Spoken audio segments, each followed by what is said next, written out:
A la luz de Krishnamurti, mi único interés es hacer que los hombres sean absoluta e incondicionalmente libres. Conducción: Horacio Bello. Con la colaboración de Gustavo Litterman, Juliana Flores y Pablo Cruz.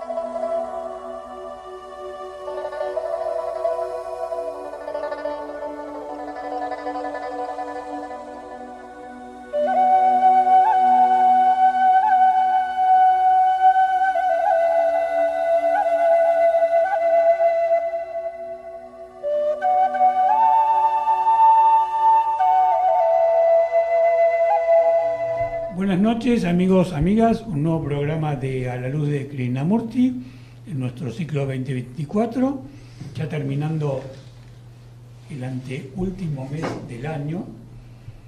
Hemos hablado tanto del tiempo acá que el tiempo se nos manifiesta más allá de nuestras opiniones. Ya estamos justamente en las postrimerías de este año 2024. Continuaremos, si Dios quiere, o quien sea el que quiera, el año que viene. ¿Qué tal, Pablo? ¿Cómo andás? ¿Qué tal, Horacio? Buenas noches. Muy bien. Bueno, ahora en cualquier momento se va a sumar Juliana. En realidad teníamos la idea de que estuviese presente hoy Francisco Ortega, nuestro amigo, pero bueno, tuvo un pequeño problemita de salud, así que imprevistamente y lamentablemente no nos puede acompañar. Pero bueno, trataremos entre el grupo regular de A la luz de Krishnamurti suplir esta ausencia y desarrollar el programa en base a una idea que le habíamos transmitido a Ortega, a Francisco, y que quizás podamos mantener igual en el transcurso de este programa, incluso leyendo algún texto que nos haga reflexionar sobre lo que es la enseñanza y la vida cotidiana. Y yo quizás lo podría ampliar más allá de la enseñanza a lo que es el conocimiento propio y la vida cotidiana. ¿Qué tal, Juli? ¿Cómo andás? Hola, buenas noches. Bueno, ya se ha sumado Juliana, así que está el staff completo. Ahora ya ponemos los fideos y los servimos. Estaba diciendo, hablando de fideos, que la vida cotidiana es algo que está más allá de nuestra voluntad. ¿Cómo los fideos? No, sí, los fideos, vos podés no comer fideos. Sí. Vos podés ser un carnívoro exclusivo y no comer nunca fideos. O no te gustan los hidratos de carbono y no comer fideos. Pero la vida cotidiana, a menos que vos vivas adentro de una cueva, está. Entonces, sería poco realista y poco serio por falta de realismo no ver cómo enfrentar la vida en lo cotidiano, porque nos guste o no, uno tiene que tomar decisiones todos los días en la vida cotidiana, ¿no es cierto? Y me parece que a veces un exceso de intelectualismo, cosa que es muy, muy común en los grupos esotéricos de investigación filosófica, termina siendo, consciente o inconscientemente, un mecanismo de escape de la comprensión de cada uno de nosotros y de la observación. Y en el caso de la vida cotidiana, un poco para ir haciendo una introducción y ir compartiendo con mis compañeros, en el caso de la vida cotidiana, es muy interesante si uno se plantea ir observando sus conductas, sus reacciones, y particularmente la emocionalidad comprometida en cada uno de los desafíos de la vida de rutina y de los inconvenientes que todos los días van apareciendo y que uno tiene que enfrentar. ¿Y qué hace frente al inconveniente? Y lo más importante quizás sea, más que lo que hace, aunque también es importante, es cuál es la primera reacción emocional frente, por ejemplo, a los inconvenientes, ¿no? ¿Qué actitudes tomamos frente a eso y cuáles son las secuelas que tienen cada uno de nosotros este tipo de circunstancias? Cualquiera de nosotros puede contar 1001 anécdota de situaciones estresantes por inconvenientes de todos los días, que se te pinchó la goma del coche, o que se te pinchó un caño en tu casa, o tuviste un choque, o de repente se enfermó imprevistamente alguien de tu familia. ¿Y qué hiciste frente a eso? Es decir, ¿qué actitud tomaste? Y la actitud que tomaste está directamente relacionado con la reacción emocional que vos tenés de manera espontánea. Porque tu reacción emocional es la que luego va a permitir utilizar los instrumentos técnicos para la acción. No sé si me explico bien, es decir... Sí, deberíamos andar un poquito en eso. Claro, ahora trabajamos y lo dejo. Pero si vos no tenés una reacción emocional inicial, no puede haber una conducta, cuando hablo de instrumentos técnicos me refiero a ello, racional. O al revés, si yo tengo una reacción emocional extrema, voy a tener una conducta irracional. Va a ser disfuncional lo que yo haga frente al problema, ¿no?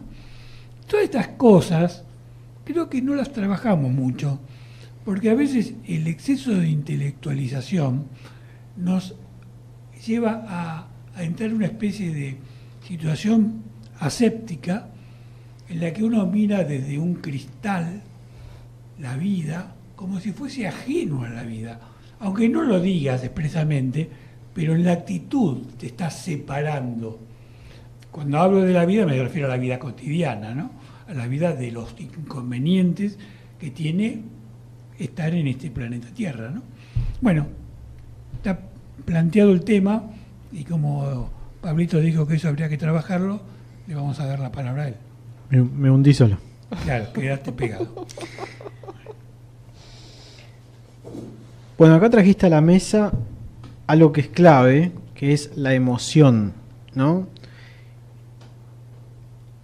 Y a mí me gustaría partir diciendo que somos seres que, aunque no lo querramos, siempre estamos siendo emocionales. Incluso cuando hacemos un gran esfuerzo por intelectualizar todo.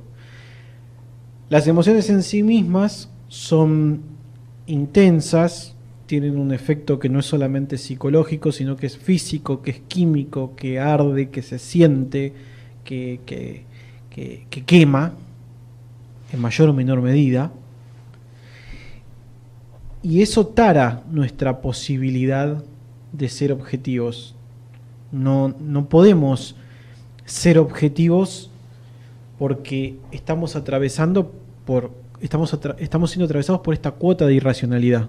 Entonces no podemos ser una máquina que está despojada de emociones y que matemáticamente calcula todo. Por más que lo querramos, por más que yo me haga el superado y me lo proponga, intente controlar todo. Claro.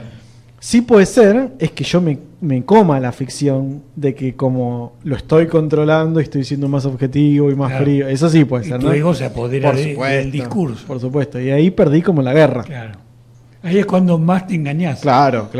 Empezaste tu frase diciendo querramos o no, pero yo también le agregaría creamos o no, si lo queramos creer o no, porque a veces no creemos que eso no nos toca, porque el intelecto nos describe que estamos en otra línea. Aunque no lo podamos creer, estamos siendo emoción todo el tiempo. Claro. Y eso es clave darse cuenta, porque si no, creemos que a través del análisis podemos ver, podemos comprender, podemos conectarnos con lo que somos, con lo que nos pasa. Y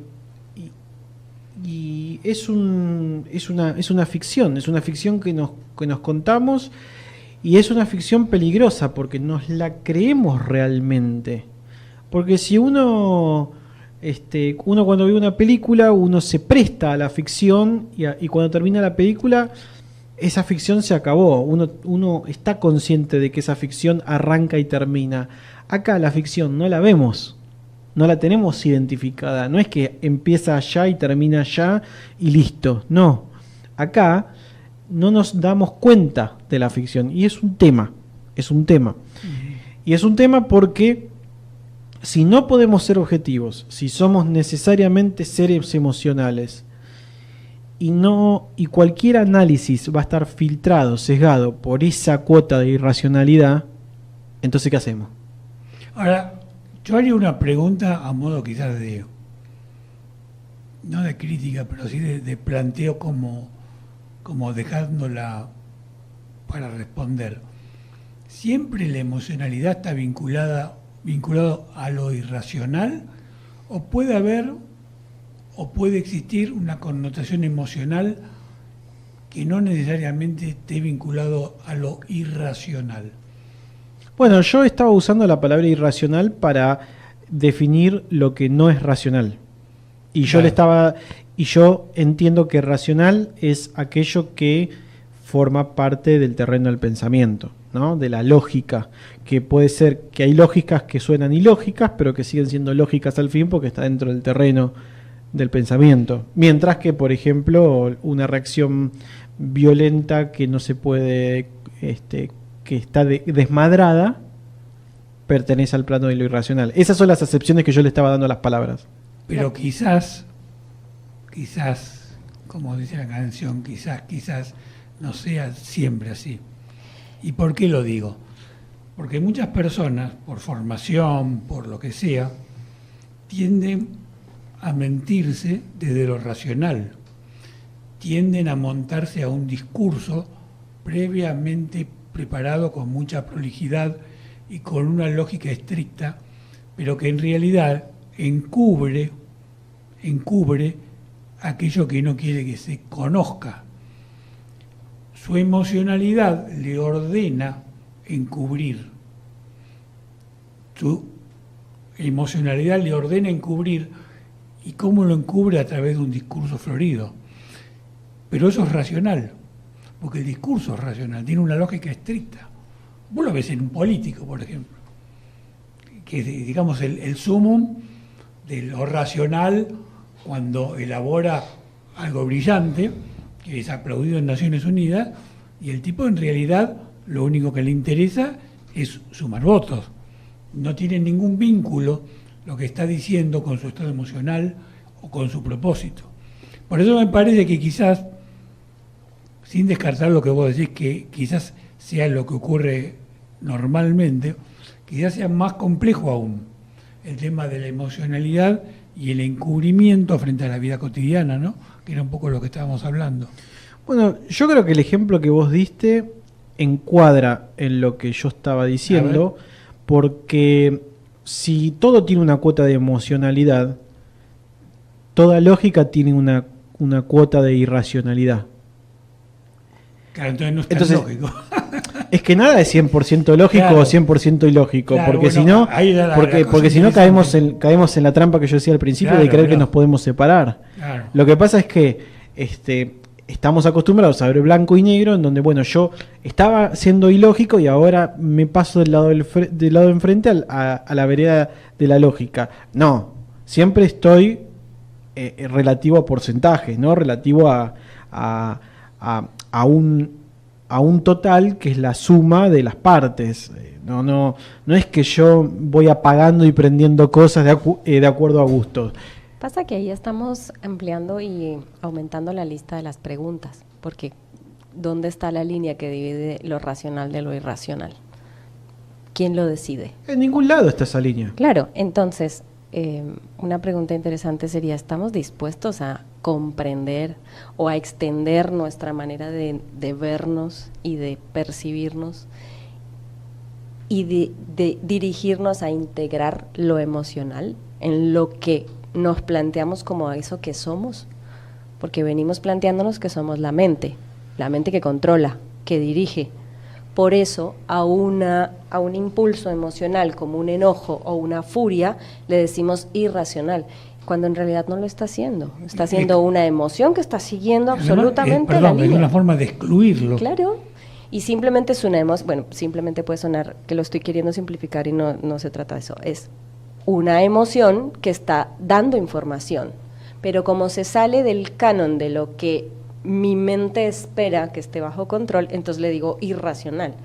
pero no necesariamente es eso. Por eso la línea empieza a desdibujarse y empieza a ser interesante observar desde dónde está ese planteo, desde qué punto es que planteamos, porque es nuestra mente la que quiere lógico o ilógico, racional o irracional, que quieres dividir. Lo que pasa es que la mente se asusta también. Es decir, la mente dentro de esa emocionalidad, la mente no está desconectada de la emocionalidad. Entonces, las emociones no son agradables. Quizás no sea la mente la que las asusta, ya sea una disquisición temática. Está bien, pero... conceptual. Es el ser que se asusta, ¿no? Es decir, eso que sos vos, que sos una sumatoria de cosas que hace que intente subsistir en este mundo. Porque en definitiva, estamos acá y tenemos que tratar de no morir. Bueno, acá tenemos un tema que es muy, muy interesante. Porque siempre hablamos de regular el cuerpo, de saber entrenarlo, alimentarlo. Y hay una cuestión que implica el tema de las emociones y es la gestión emocional. Cuando hablamos de emociones, pareciera que siempre estamos yendo a un terreno desconocido, pareciera que es raro, por eso el susto, que pasa si me enojo, no, pero es que está enojado, no te puedes enojar, porque entramos a un terreno que no hemos habitado tanto y no estamos educados en gestión emocional, tenemos muchas carreras en gestión económica, en gestión política, en gestión social, pero no en emocional. Entonces, y a su vez estamos condicionados para que excluyamos eso y controlemos, porque nos condicionaron desde el principio para decir hasta acá llegás, hasta acá te expresás, más no porque ya no suena bien, no me gusta, no. Porque es la mente dirigiendo, ¿no? Controlando. Y es tan desconocido que no ofrece comodidad. Y la mente quiere estar en terrenos que pueda manejar y que no lo comprometan y que no la lleven a inseguridades. Quiere zonas seguras. Pero no necesariamente una cosa quita la otra. Lo que pasa es que sí es necesario entrar en contacto con. Pero tú estabas hablando hace un rato de lo que le pasa en el campo emocional a cada ser. Y el no contacto con que las emociones son válidas ha estado siendo muy peligroso para la salud mental de esa mente que quiere controlar esas emociones. Las pone en carpetas y en archivadores oscuros y las manda para lugares donde no quiere revisar y mientras tanto el cuerpo sí las está gestionando. La mente no, pero el cuerpo sí. El enojo, por más de que yo lo disimule, mi cuerpo lo sigue sintiendo porque mi ser es integral. Entonces, mi ser está habitado por la emoción. Mi mente puede llegar a controlar. Y ni siquiera es toda la mente, es una parte. Es una partecita. Claro. Entonces, yo puedo lograr con mi control mental que no se note mi enojo. Pero mi cuerpo sí. Entonces tengo una úlcera. El cuerpo no miente. No, de ninguna manera. Lo termina gestionando el cuerpo. Y lo termina sacando ¿cómo? Con lo que llamamos enfermedad. Y no, estoy hablando del enojo como un ejemplo, pero todas las emociones están ahí. ¿Por qué? Porque son energía, son energéticas, son de frecuencia, son de vibración. Entonces, ahí la mente queda un poco perdida, porque la mente sabe leer un texto, entender lo visual, la mente tiene otro registro. El que registra y puede transmitir esa información es el ser, que sí puede percibirlas. Por eso el cuerpo es tan clave en la gestión emocional.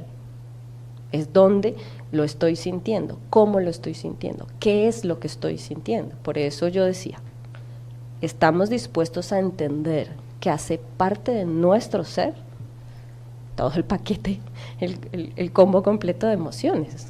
Y ahí sí, si logro ir a entender de una manera nueva qué soy y me propongo a entender que no soy solo la mente que controla, sino que soy más que eso, ahí le doy entrada a otras posibilidades. Sí, es muy interesante no sé si el agregado, pero adicionando esto, nada hay que excluir, nada de lo que constituye nuestra condición humana debe ser excluido, y quizás ese sea un error tanto de un extremo como del otro, ¿no? el místico extremo o el cientificista extremo que siempre tiende a excluir elementos que están en la vida porque a su mente se le ocurrió excluir esto y mantener lo otro. Y creo que ahí es cuando nos damos cuenta que tenemos que entrar en el desafío de la inseguridad para poder integrar todo, ¿no? Cuando nombrabas la cotidianeidad, Sí. me resultó, ahí me acuerdo que lo quería enlazar. El cuerpo, que es el que registra las emociones, tiene absolutamente toda la memoria de lo que siente y de lo que ha sentido.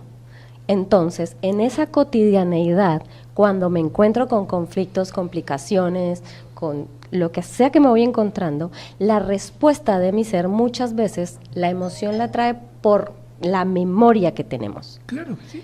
Por eso muchas veces se nos sale de control, porque es lo que entendemos en la mente que nos pasa. Pero en realidad, si tenemos más gestión emocional, sí podemos darnos cuenta que lo que está reaccionando es todo el sistema emocional que está ahí, alerta, atento o traumatizado, porque también se puede reaccionar desde un trauma, porque es un trauma no resuelto, que ¿dónde está? Que está en el plano emocional. Y a su vez, perdón, iba a agregar Dale. que no necesariamente estas emociones se expresan, diría que casi nunca, pero bueno, no en la mayoría de los casos estas emociones no se expresan con simbolismos, y es por eso que la mente se queda corta ahí, porque todo lo que no es un símbolo da miedo, porque si no es un símbolo no lo puedo ver. Entonces, ahí también se produce este cortocircuito de que mantengo controlado, alejado, quieto, excluido aquello que no puedo comprender porque habla un lenguaje o reacciona de una manera que no puedo comprender. Porque las emociones tienen esta cosa química que quema, que se sienten en el cuerpo, que es tan rápido que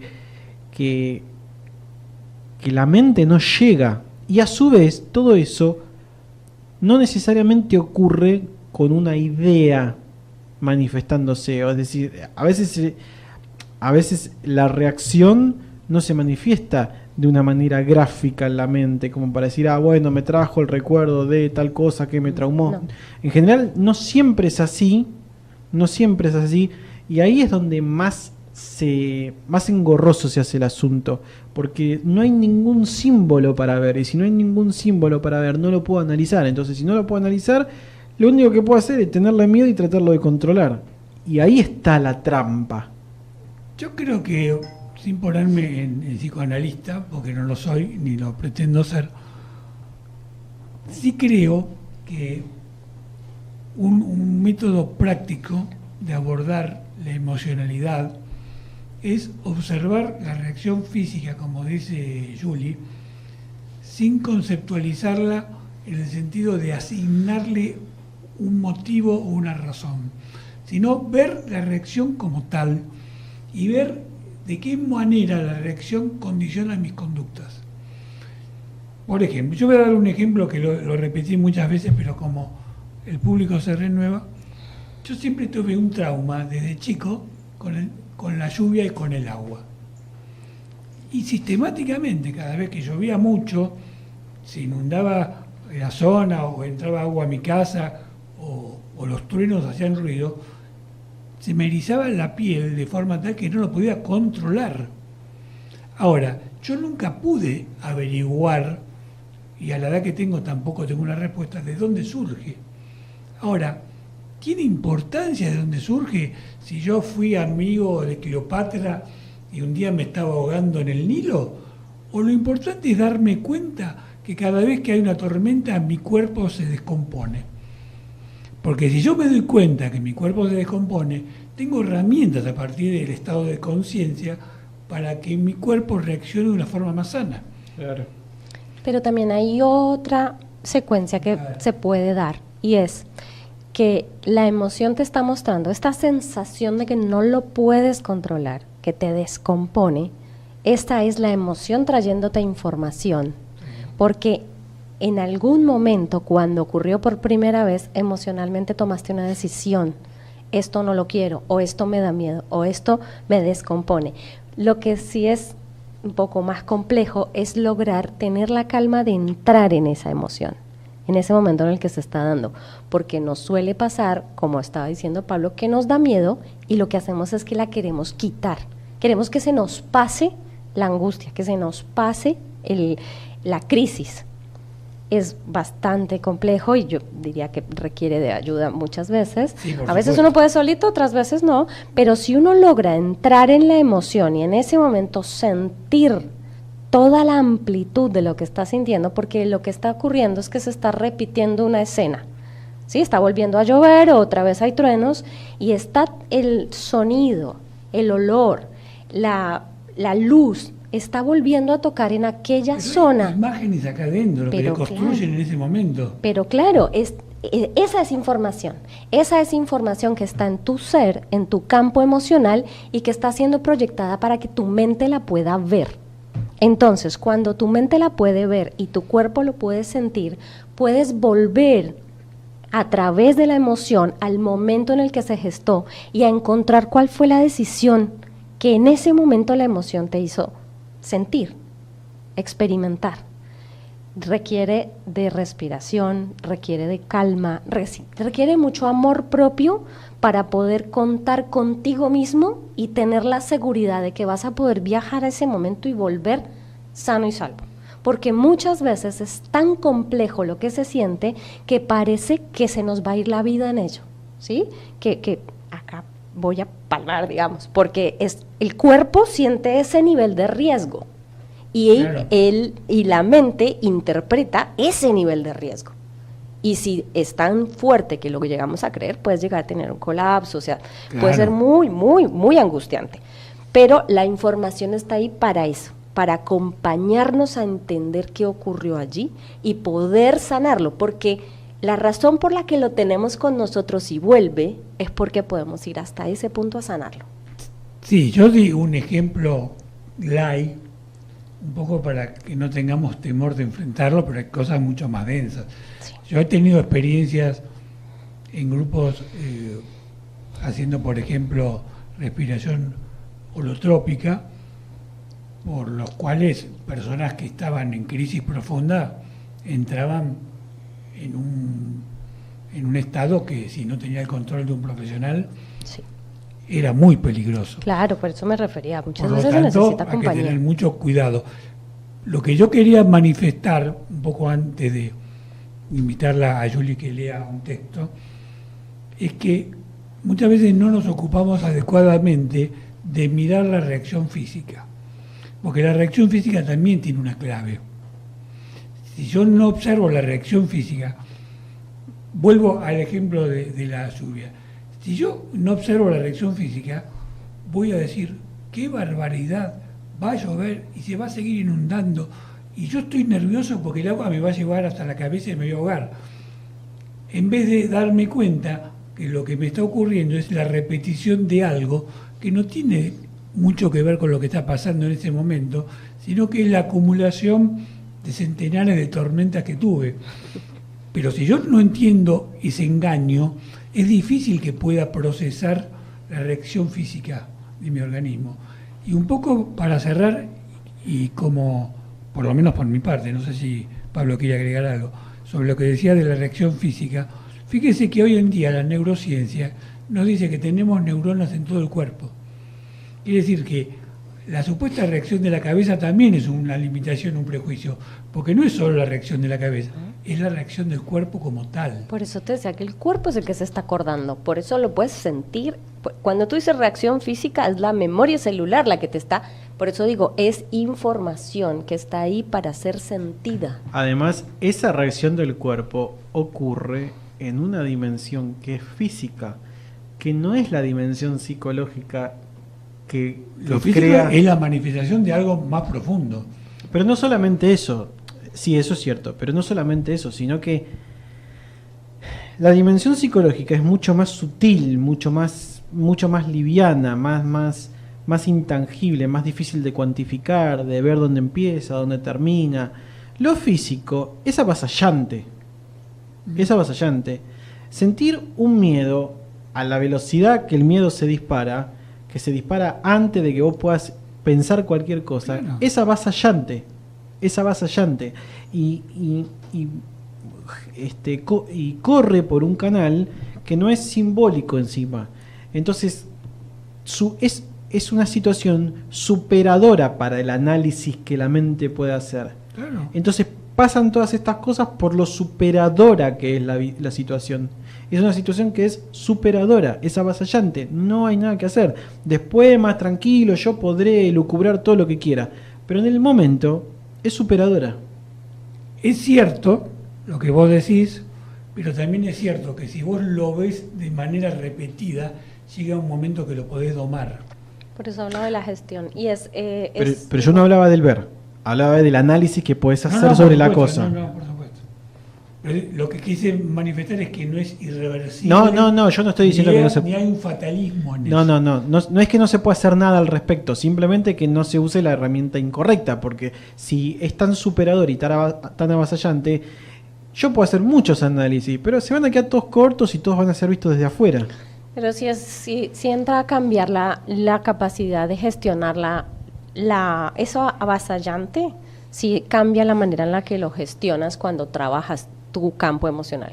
Pero ese trabajo que vos mencionabas antes no es un trabajo que hagas a través del análisis, es un trabajo que hagas a través de habitar eso que pasa, Por eso de hablé de- dejar que eso fluya, que eso opere, no frenarlo, no controlarlo y ahí requiere una decisión consciente de dejar que eso pase también. Totalmente. Y es experiencial, es a medida que tú te tomas el trabajo de calmar, de percibir, de tener paciencia, de entrar a sentir, es todo un proceso, no es algo que ayer no sentía nada y hoy ya estoy gestionando mis emociones. Es un proceso que requiere tiempo, Y además comprensión. es un salto a la incertidumbre, porque Al principio no sabemos cómo se puede desarrollar. Claro, al principio es un lenguaje desconocido completamente. Bueno, si Y- no lo has hecho nunca. Y digámoslo, la mayoría de las veces es desagradable, no es cómodo y es Es así. una porquería. O sea, se da cuenta que te bajas de un avión en un país en el que todos hablan un Claro, lenguaje absolutamente diferente. claro. Hasta las señas Claro. significan otra cosa de lo que tú podrías creer. Entonces estás en medio de la nada y sin entender el lenguaje. Hasta que empiezas a despacito Claro. establecer tu lenguaje con tu propio campo emocional. Por eso, bueno, hay que transitar todo eso que es desagradable Pero y que sí. salga a flote. Cuando sale a flote todo eso, sale a flote todo, no lo que nos gusta nada más. Entonces, No. ahí está. Es Esa como es- en la inundación, ¿viste? Que Claro. queda todo flotando. De hecho, como están separadas las emociones en las que sí quiero y las que no, estamos súper en contacto con las que nos gustan. Y a mí me encanta sentir placer y me encanta estar de buen humor y la felicidad es una maravilla. Y hay un montón de emociones que tenemos súper aceitados que nos encantan. Y a mí solo dame todo lo que me hace reír y lo Claro. que... con esas estamos súper... Ahora, con las que me hacen sentir incómodo, con las que me dan miedo, con las que me hacen sentir angustia, esas no las quiero. Entonces, claro, con esas no me sé comunicar, pero con las otras sí. O sea que la comunicación con las emociones sí existe. Bueno, y creo que acá tocaste un tema clave, porque el hecho de que yo esté muy en contacto con algunas y nada con otras, ya de por sí, solo esa postura genera un desequilibrio enorme en nuestra salud. Porque como absolutamente todo en la vida, yo no puedo vivir solo a pollo o solo a hamburguesa. Claro. Tiene que haber una variedad. Claro. Tiene que haber un bife chorizo. Claro. Fundamental. Sí. No puedo estar despierto todo el tiempo. tengo que Exacto. dormir y- Exacto. Exacto. Bueno, Exacto. pero Balance. lo de la variedad es muy interesante, más allá de la joda, porque tiene que ver justamente con la complejidad. Claro, claro. Si no comprendo la Claro. complejidad, no puedo integrar las partes. Y estar dispuesto a lidiar con esa complejidad, porque si yo tengo una vida que me la he administrado para que sea escasa, para tener que manipular, controlar pocas cosas, y de pronto tengo un sinfín que no sé hasta dónde llega, me cambió completamente la vida, no se parece en nada ya.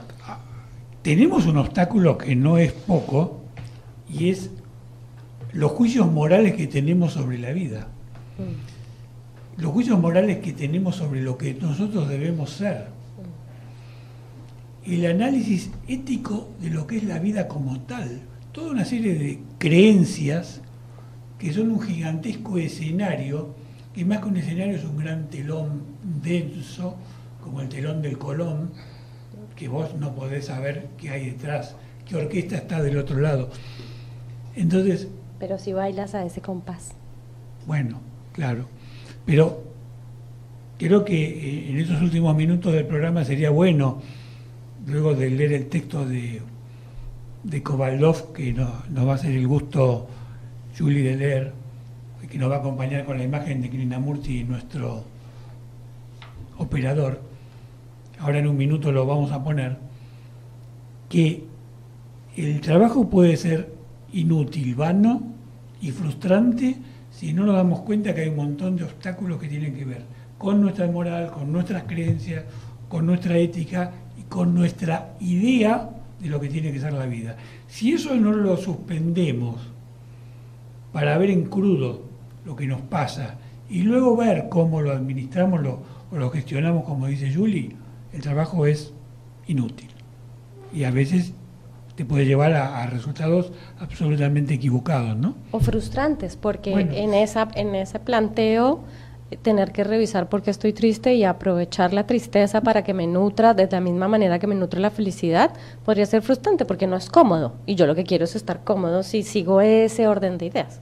Entonces, está muy importante lo que acabas de decir, desmontar primero el aparato. Muy bien. Bueno, vamos a escucharla a Julie con ese texto de Santiago Kovaldov, que es un escritor y un filósofo argentino, que nos habla de la vida cotidiana y de alguna manera también indirectamente tiene que ver con todo esto, porque la emocionalidad y las reacciones tienen que ver cómo enfrentamos la vida cotidiana.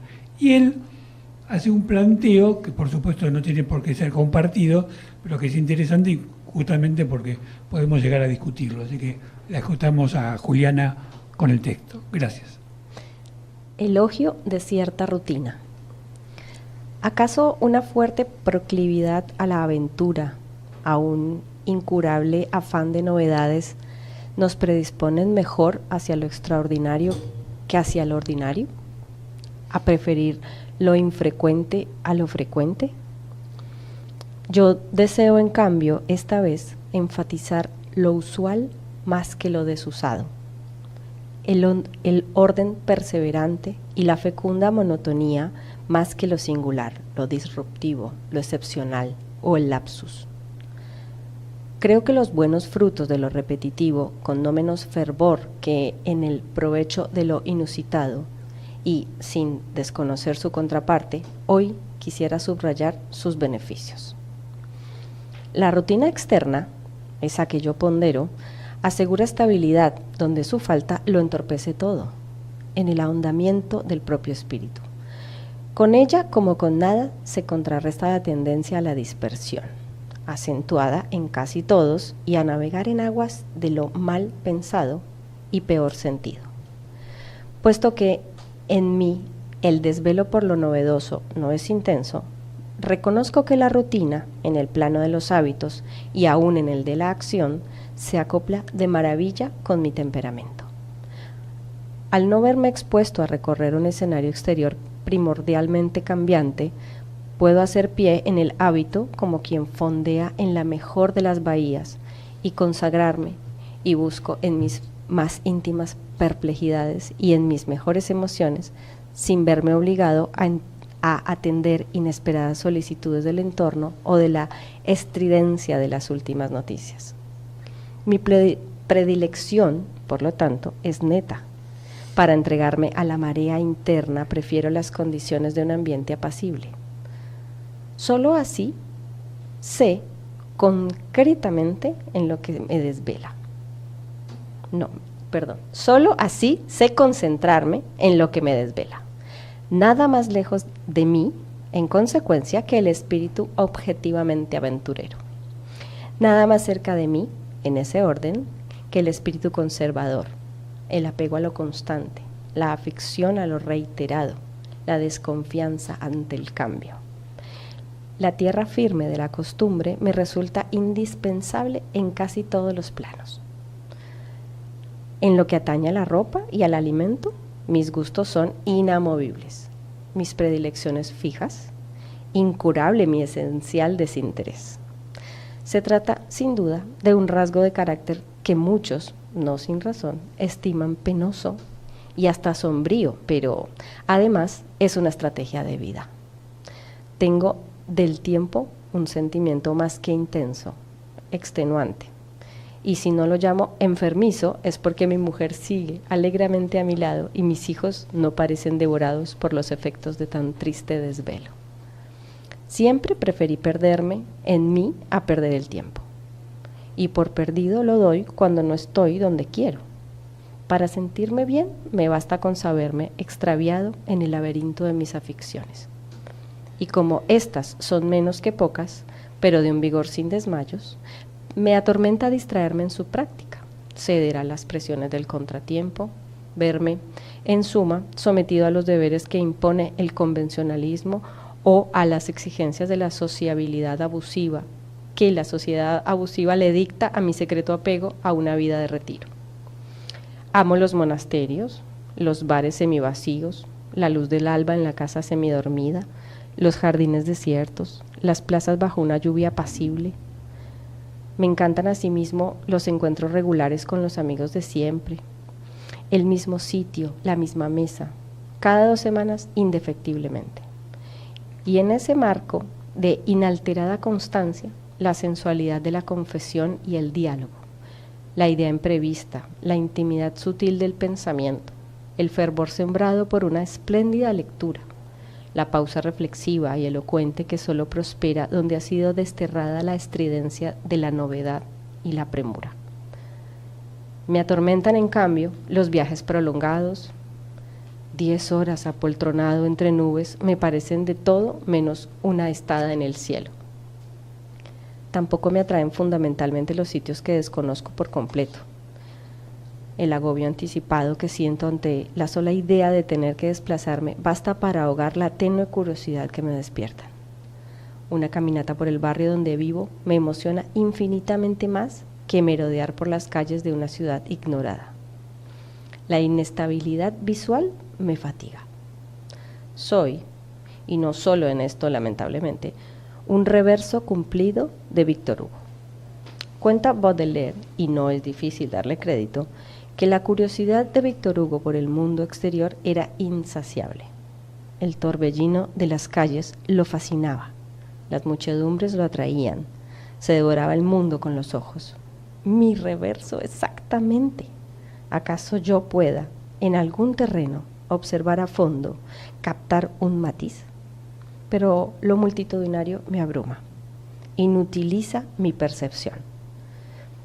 Me deleita en compensación la pintura, la búsqueda que yo mismo pueda hacer del movimiento solo sugerido, la renovación constante del paisaje, lo sorprendente y lo sorpresivo de las formas, la apología de lo cambiante, en suma, me apabulla y me impide captar los detalles que, para mí, solo se disciernen al cabo de una larga e insistente convivencia con lo mismo. Es obvio, amo la pampa, el océano inmóvil, la obstinada quietud de la montaña. Bueno, creo que es interesante como invitación a ver cómo cada uno de nosotros asume la vida cotidiana, con qué instrumentos, qué excluye en la elección de los caminos que tomamos para tener una vida que estimamos vivible o más estimulante, ¿no? Y como decía al comienzo, lo que él dice indirectamente lo reconoce como tal, como opinable. Es decir, cuando él describe todas sus rutinas y todas sus repeticiones, también destaca cómo hay seres geniales que toman caminos absolutamente distintos, ¿no? Y eso creo que es lo interesante y la riqueza del planteo del tema de hoy. hay 1000 opciones o millones de opciones, tanto como personas, porque la emocionalidad también es una llave para la diversidad. Como de algún modo también Julie decía que muchas veces la connotación emocional de lo que nos pasa tiene un origen incierto, indeterminado, también opciones como la que toma el que escribe también tienen un origen incierto. Porque yo le preguntaría, si tuviese la oportunidad de hacerlo acá al escritor, ¿cómo es que un día vos resolviste ser un ser con una rutina repetida como tal y no optaste por ser un aventurero hippie que seguramente mucha gente de tu generación lo fue? Claro. ¿Qué fue lo que te llevó a encarar el camino por acá y no por allá? ¿Fue tu condición física, la historia con tus abuelos o el vínculo que vos tenés con tus ancestros indefinidos? Y ahí está un poco el misterio de la vida, ¿no? Y ese misterio creo que es lo que nos tiene que permitir ser humildes y no ponerle ningún rótulo ni ninguna calificación a aquel que toma un camino que lo hace con autenticidad y con franqueza, ¿no? Ahí está la clave. Ahí, para mí, ahí está la clave. Porque es el contacto con su esencia. Es cuando puedo ser honesto con mi ser y decir, lo que yo elijo es esto.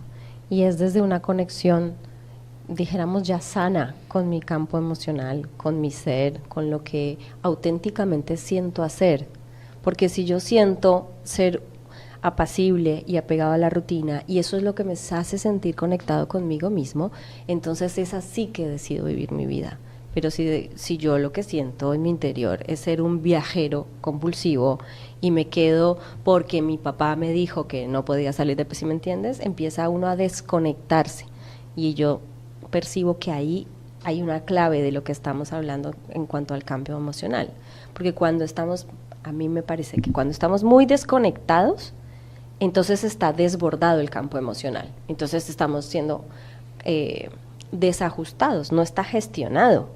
Cuando trabajamos allí encontramos nuestra autenticidad y podemos elegir de una manera más pura en cuanto a conexión, en cuanto a que no esté contaminada de lo que me dijeron, de lo que me influyeron, porque tú lo dijiste, él pudo sentir y ser consecuente con lo que sintió. Y creo que de algún modo es una forma de descubrir tu esencia. Totalmente. Que es algo difícil también. Claro, algo porque difícil. Si no hay si no hay gestión, si no hay contacto, entonces está toda esta nube que me da tanto miedo. Y a veces la incapacidad para conocer tu esencia te lleva a tomar caminos impuestos, Sí. caminos condicionados o por la familia o por la sociedad o por el medio o lo que sea. Entonces te alejas de tu esencia y entras en conflicto permanentemente.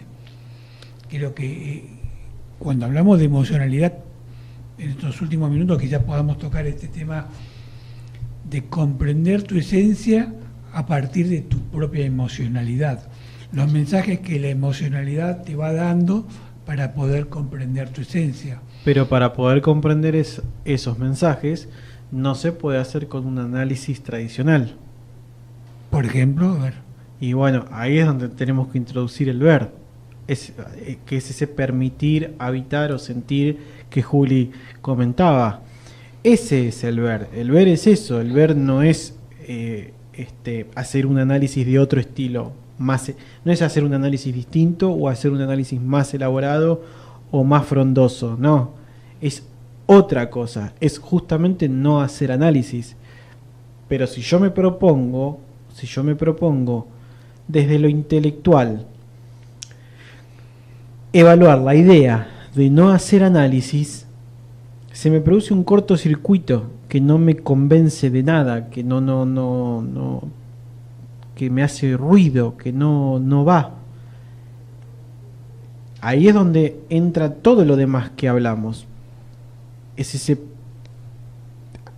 hay como una especie de decisión consciente de dejarme, de permitirme transitar estas emociones, estas reacciones, permitir que todo esto se exprese más allá de mi voluntad, porque mi voluntad no quiere. Mi voluntad, ¿qué quiere? Quiere controlar, quiere mantenerse segura. Aun cuando a veces sea mucho más pesado sostener eso. No, claro, por supuesto que es terrible el trabajo y el desquicio al cual nos autosometemos para no transitar esto. Bueno, de hecho, todo lo descuajeringado que puede llegar a estar el mundo es por eso.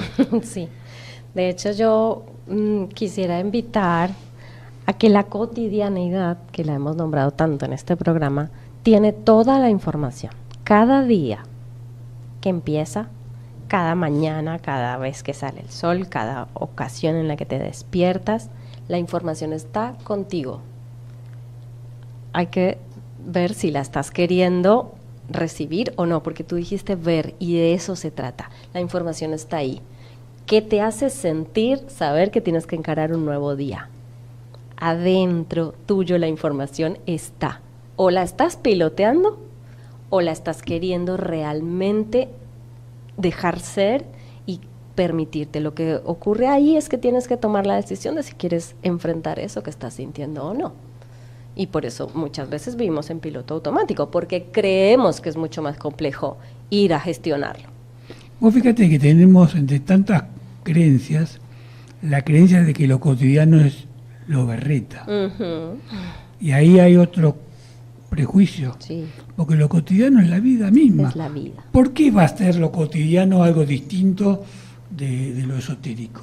Claro. Es una construcción de nuestra cabeza. Totalmente. Bueno, lo que pasa es que hay como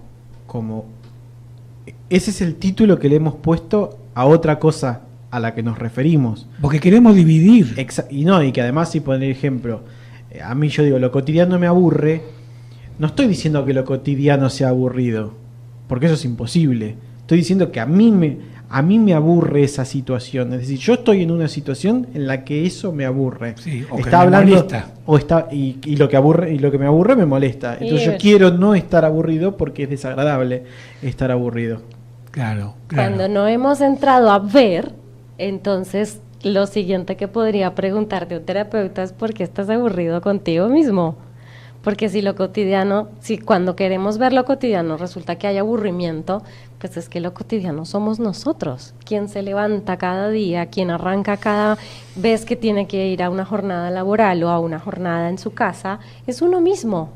Entonces, si eso que estamos llamando cotidiano, que somos nosotros, no nos hace felices, no nos tiene en paz, no nos transmite felicidad, no nos intriga, no nos dan ganas.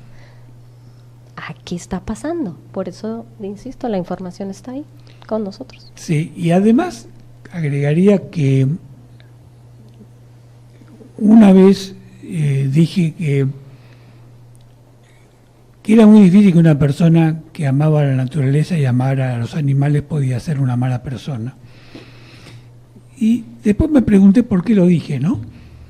Y bueno, la razón se ocupó de darme algunos textos, pero creo que indirectamente la respuesta está en que lo contrario de amar la naturaleza, de amar los animales, es amar tus propias ideas. Amar lo que vos te construiste como texto de tu existencia, que es algo limitado, arbitrario, egoísta, y en ese mundo es donde vos te cocinás en tu frustración personal. Un ejemplo práctico, ya que hablamos de vida cotidiana. Nosotros, creo que ninguno que honestamente lo plantee puede llegar a decir lo contrario, tenemos una idea de lo que es la rutina de lunes a viernes y lo que es el fin de semana. Entonces, el lunes es un día de miércoles, ahí está la contradicción, porque tenemos toda una concepción histórica de que es el comienzo de una serie de desafíos desagradables, ¿no? Torturas. Claro, excepto que estés de vacaciones. En ese caso también hay una creencia, porque hay una idea de que las vacaciones te van a dar mayor felicidad que ese lunes que vos enfrentaste de la vida cotidiana. Claro. Sin, digamos, desmerecer el hecho de que muchas veces vas a trabajar a un lugar que no te gusta, cosa que es objetivo. Lo cierto es que te estás perdiendo un montón de cosas, porque vos empapás todo el día, lo llenás de una idea que te impide ver pequeñas cositas que podrían ser muy gratificantes en ese día lunes. Y así te ocurre de lunes a viernes. Cuando yo llegaba, era adolescente o en mi primera juventud el sábado, y no tenía una chica para salir, me deprimía. Y ese sábado estaba arruinado, porque tenía la idea de que lo mejor que me podía pasar es salir con una chica el sábado a la noche. Entonces, estas cosas tontas, entre comillas, como dice Pablito, te dan una pauta de todo lo que nos impide ver la riqueza de la existencia, ¿no? Porque hay un montón de cosas que uno se va perdiendo en la vida, y como diría Lennon, la vida es aquello que va ocurriendo mientras otros estamos distraídos en otras cosas, ¿no? Sí. No, y además que la riqueza está en esas transformaciones que se producen en el ver. Claro. No es que yo conscientemente estoy observando qué gratificaciones están viniendo. No, sino que las continuas transformaciones que se producen por ese ver nos mantienen en un movimiento, en una situación de nuevo permanentemente. Claro, como una gimnasia, ¿no? Es como, claro, pero además es un nuevo permanente. Es un nuevo permanente.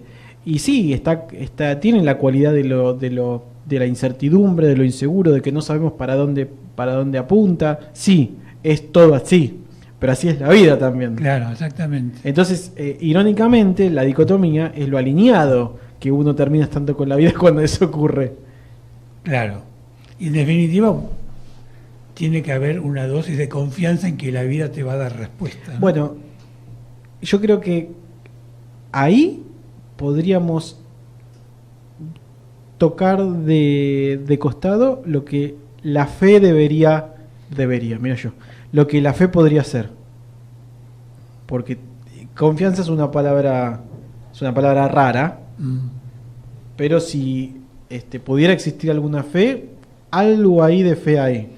Porque justamente es esa ausencia de fe la que me mantiene en un perpetuo estado de búsqueda de control.